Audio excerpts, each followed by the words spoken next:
Coming up on RPM tonight, it's Labor Day weekend, but there's no time off for the NHRA.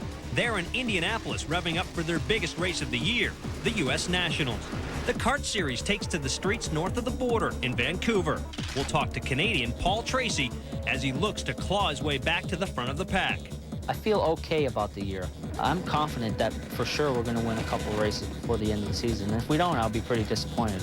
Sam Hornish Jr. can wrap up the IRL championship as the series motors into the Windy City for the first time ever. The Formula One circuit is in Belgium, where world champion Michael Schumacher leads the way around Spa. And the track is the star for NASCAR this weekend as the Winston Cup and Busch series tackle the track Too Tough to Tame. RPM Tonight is next. Going green, this time 5, going green, this time 5. Bring them down.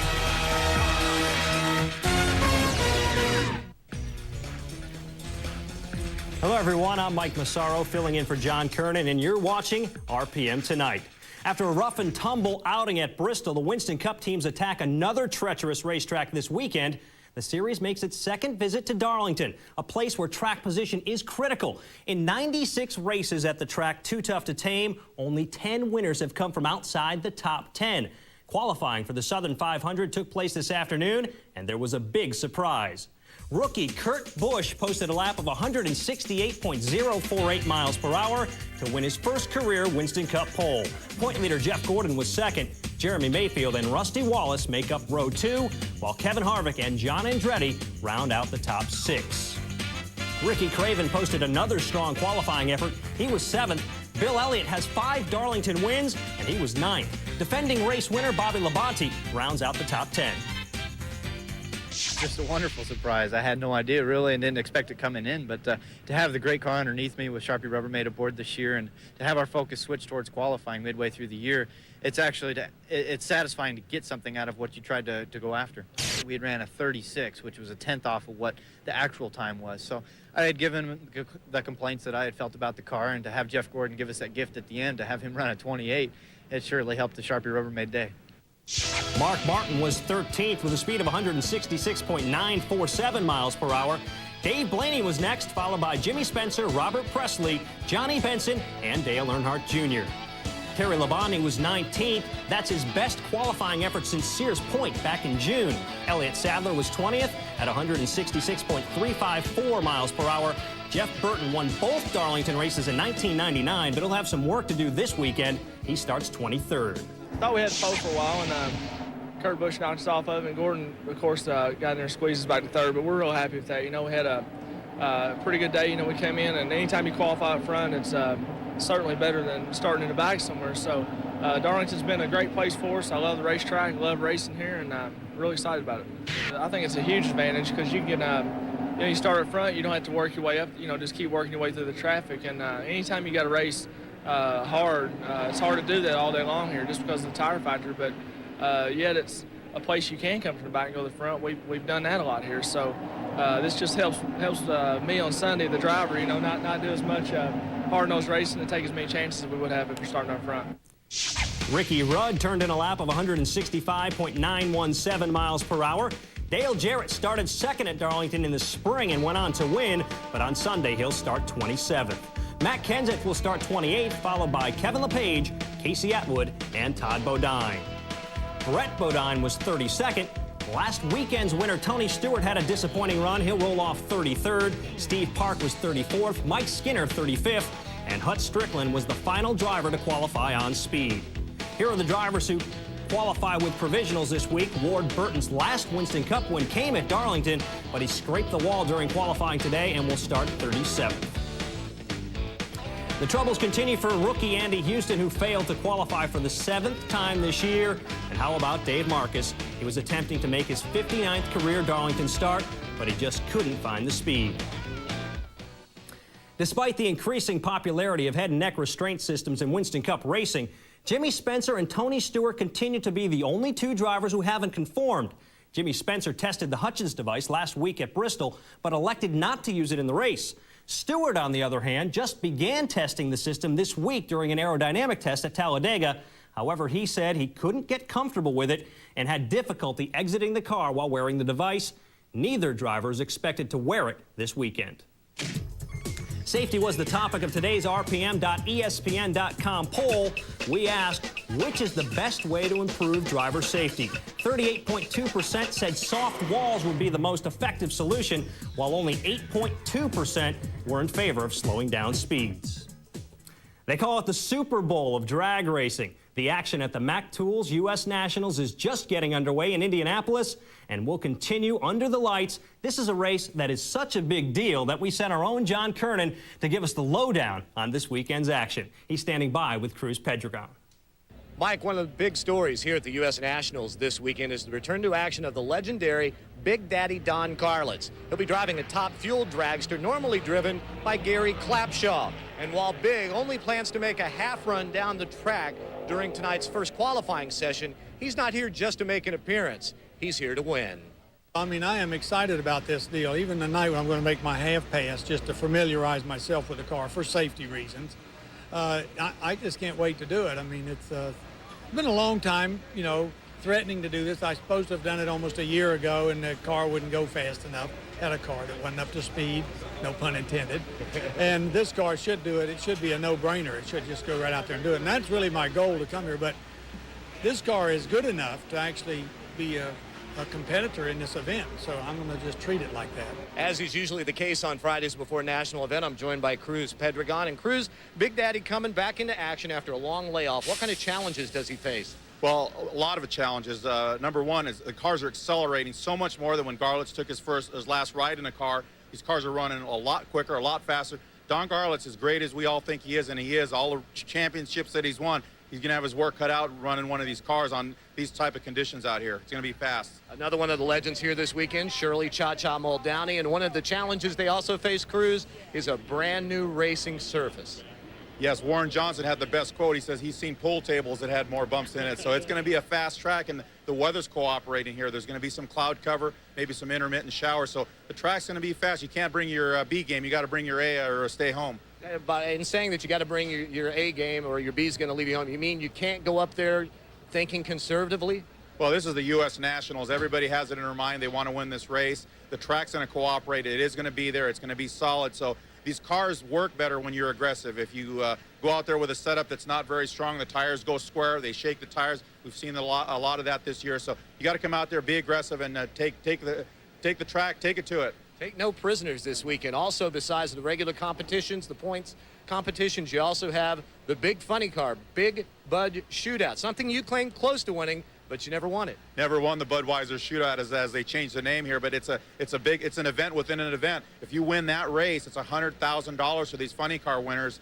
And if you go on to win the race on Monday, Labor Day, the big race, it can be over $200,000 payday for these funny cars. So it's a big weekend. All right, well, Cruz, thank you very much. We're looking forward to bringing you 11 hours of exclusive NHRA Winston drag racing coverage from this year's U.S. Nationals. Now back to you, Mike.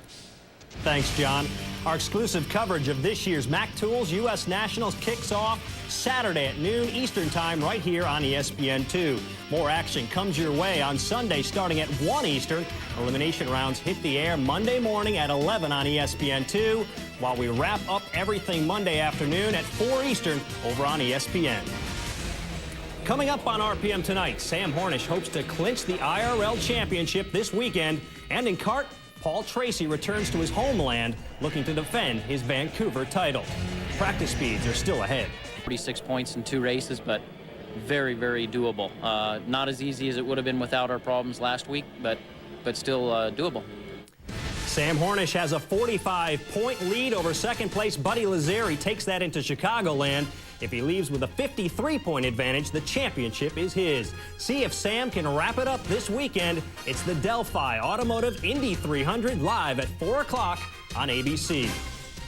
The CART Series is in Vancouver this weekend, and it looks like they'll be returning there for several years to come. On Friday, CART and Molstar Sports announced that the series would race at its current downtown location at least through 2004. However, the date of the race has not been confirmed, and it has been rumored that Vancouver will lose its Labor Day weekend spot on the 2002 schedule. Alex Tagliani used the home field advantage to post the fastest practice speed, 104.713 miles an hour. The Penske team showed they are still a force on the streets. Castroneves and DeFerrin sit second and fourth. Kenny Brack rounds out the top 6. Another Canadian heads up the next 6. Patrick Carpentier was 7th overall. Max Pappas checks in the 8th position. Tony Kanaan was quick in the morning session. He ends up 9th overall. We know we have a good street course car, but I was confident, but I'm a little sick, so I have a little cold, and I was worried about that in the car, but looks like it's working, you know. That's the kind of performance we should have been doing all year long. We got a little lost a couple of weeks ago, a couple of months ago, and it took us a little while to get back to our shape from the beginning of the season. We got back to a couple of things we have been using at the beginning. We made we thought a lot about everything that was going on with us throughout the season, and I think now we found a couple of things that we were doing wrong. We've been coming out of the box with pretty good cars in most places we run, so yeah, we got a pretty good understanding what the car needs on this tire. Checking out the rest of the practice speeds from Vancouver, Jimmy Vasser was unable to improve on his quick time in the morning session. He ended up 14th. Michael Andretti has 3 wins at Vancouver, and the team will be looking to pick up a 4th Saturday in qualifying. Paul Tracy ended up 19th. We'll hear more from him in just a bit. Mauricio Gugelmin collected his only career kart win at Vancouver back in 1997. He's 20th. And Mimo Gidley was 25th in his first race since his horrific wreck at Road America. Paul Tracy heads to Vancouver this weekend as the defending champion, but he also returns to his home country 46 points behind Helio Castroneves. Considering his hard-charging style, Tracy isn't out to prove a point, but race to the stretch. But it's that same style that has something got into him and has gotten him into trouble. Recently, Paul sat down with our Paul Page. When you look at your season thus far, how do you feel about it? To be honest, I feel okay about the year. I'm not down because I feel that we've had good performance, and I feel that we're going to win a race because we have the speed and we have the team to do it.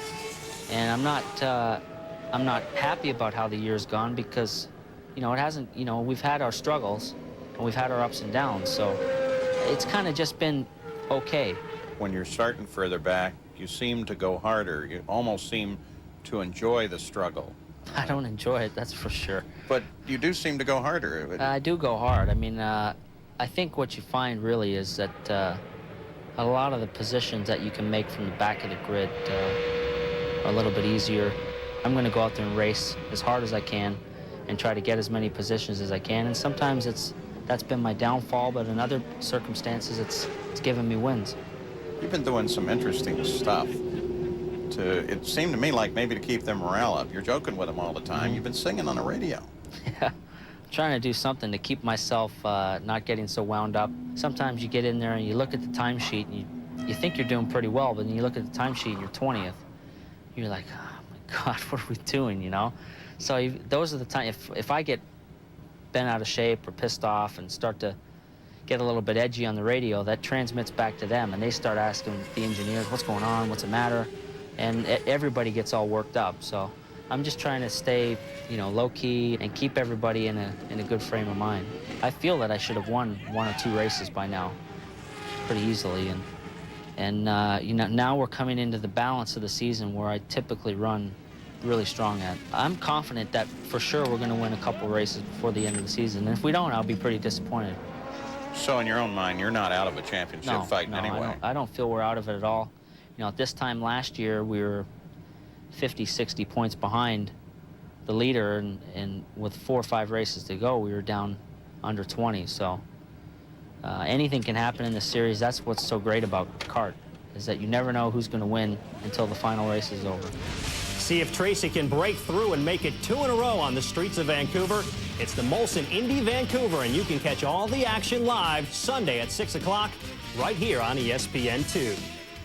A federal court denied an attempt by CART to dismiss or move to another venue a lawsuit stemming from a cancellation of an April 29th race at Texas Motor Speedway. The Speedway sued CART in May, seeking millions of dollars lost because of the postponement of the inaugural Firestone Firehawk 600 just 2 hours before it was scheduled to start. Kevin Harvick has won 2 of the last 3 Busch Series races, but where will he start in Darlington? We'll have qualifying results when we return. 100 is complete, and rookie Ryan Newman captured his third Busch Series pole of the season. And look at his speed, 169.246 miles per hour, more than 3 miles per hour faster than Mike Skinner, who recorded the second fastest lap. How about Lyndon Amick? He posted his best qualifying effort of the year. He's fourth. Kenny Wallace was seventh fastest at 165.353 miles per hour. A good lap for Mike McLaughlin. He's 10th. And Jamie McMurray rounds out the top 12. Just an awesome lap. The guys on the crew did an awesome job getting me what I like to drive around this place. It's an awesome racetrack. Goodyear tires stick so good for one lap, and just, you know, couldn't have been, I don't think, any better. I didn't slip at all, but I can say that I probably could have pushed a little harder here or there and maybe not been able to. But, you know, when you beat them by a half second, that's pretty big. And, you know, fortunately, we're fast in happy hour, too. So just look forward to a good race tomorrow. Hopefully a good, clean race with the Alltel Ford. Kevin Grubb notched the 13th fastest lap. Point leader Kevin Harvick was 14th, his worst qualifying effort since Las Vegas. A solid qualifying effort for Dan Pardis, he's 16th. And Greg Biffle will start on the outside of row 9 with a speed of 163.964 miles per hour. Kelly Denton was 19th, followed by Larry Foyt, Jay Sauter, Randy LaJoy, David Green, Jeff Burton, and Ashton Lewis. Pretty good lap for our next course. You know, it's been balanced all day long, pretty balanced. You just fight grip when you come to Darlington here. The Goodyear's got a great tire. They repeat pretty good here in practice. So we practiced a lot of race practice this morning because I thought it was going to rain on us. So we feel like we're in as good a shape as we were here in the spring. And hopefully if we can do that and keep our car clean, we ought to have another shot at winning this race too. This place is so hard to get around, takes so much experience, and really for my second year here, fourth time here, to qualify inside the top 10, that's just an awesome accomplishment for everybody on Excedrin Monte Carlo. And in fact, we're running a special thing here this weekend with the Excedrin cooling pads car. So it's a great showing for them, being on the side of the car, new product that's coming out from Excedrin, and starting up front here means a lot with track position. It's so hard to pass here. Starting inside the top 10, you know, get to the first pit stop, let my guys pick me up some spots, and get to the end, have a good points day. Chad Little posted the 26th fastest lap at 163.142 miles per hour. Jeffrey Bodine was 28th. Randy Tolsma grabbed the 30th position, and Andy Kirby will roll off 31st. Hank Parker was 32nd, followed by Scott Wimmer and Ron Hornaday. Shane Hall was 35th, and Tony Raines was the final car to qualify on speed. Taking provisional starting positions are Michael Dawkin, Ricky Sanders, Mike Harmon, Drew White, Tina Gordon, and Mike Voigt. When we come back, a rough ride for Juan Montoya in Belgium. Tonight, don't forget, we're moving to 6 p.m. This is Tony Pedregon, driver of the Castrol Syntec Ford, and if you didn't know, RPM tonight is moving to 6 o'clock. Hi, I'm Johnny Benson, driver of the Valvoline Pontiac, and coming up in September, RPM is going to move to 6 o'clock. Hey, this is Ron Capps. You better not miss your reaction time. RPM tonight's new time, 6 o'clock.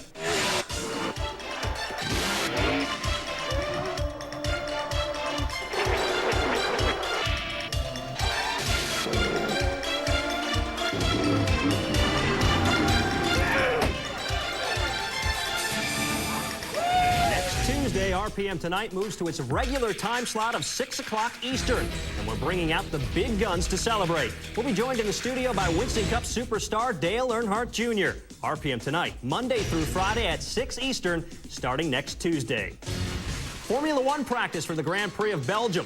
David Coulthard on his first lap. First he wiggles, then in the sand trap, then in the wall. Here's a familiar sight. Michael Schumacher sets the fast time that would stand for the rest of the day.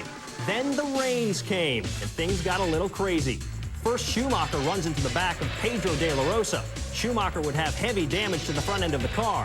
Juan Montoya also struggling in the rain. He would make heavy contact, but Juan would be okay. No surprise to find Schumacher at the top of the charts, but look at second place. Jarno Trulli in the Jordan. Schumacher's teammate Rubens Barrichello sits third. He still has a chance to overtake David Coulthard for second in the standings. Two Finns, Mika Hakkinen and Jimmy Raikkonen, round out the top 6. The two drivers who were traded for each other highlight this group. John Alesi in the Jordan checks in at 9th quick, while Heinz Harald Frenzen rounds out the top 12 in approach. RPM Tonight will be right back.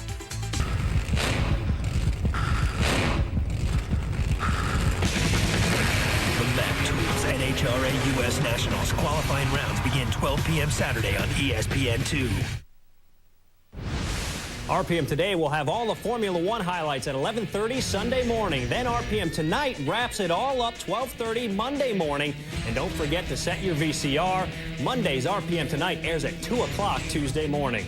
Thanks to John Kernan for letting me sit in his chair here tonight. One more other note, Ed McCullough also won in the top fuel and funny car at Indy. Our apologize to anyone slighted by our erroneous report. See you late Monday at 2 a.m. Good night, everybody. RPM Tonight is a presentation of ESPN, the worldwide leader in sports. For more, log on to rpm.espn.